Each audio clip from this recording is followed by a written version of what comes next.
इसके risk factors में कुछ तो ऐसे हैं जिनको कुछ बदला नहीं जा सकता, या जो फिक्स्ड रिस्क फैक्टर्स हैं, जिसमें कि मौरूसी इसके रीज़न आ गया। उसके अलावा ऐसी ख़वातीन जिनमें मिनारकी या माहवारी वक्त से पहले स्टार्ट हो जाए, और ऐसी ख़वातीन जिनका मीनोपॉज या सनयास लेट हो जाए, वो हार्मोन से बहुत ज़्यादा अपने सालों में एक्सपोज रहती हैं और वो एट रिस्क हो जाती हैं कि वो ब्रेस्ट कैंसर का शिकार हो जाएं। फिर कुछ ऐसे मॉडिफाइबल फैक्टर्स हैं जिनके ऊपर काम करके उनको इम्प्रूवमेंट की तरफ लाया जा सकता है।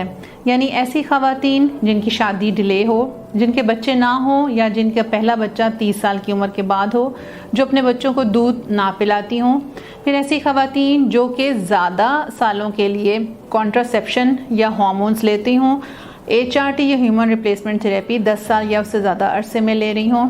फिर कुछ ट्रांसजेंडर्स ऐसे हार्मोन्स का इस्तेमाल करते हैं जिससे ब्रेस्ट डेवलपमेंट हो, वो भी अपने आप को ब्रेस्ट कैंसर के रिस्क में शामिल कर लेते हैं।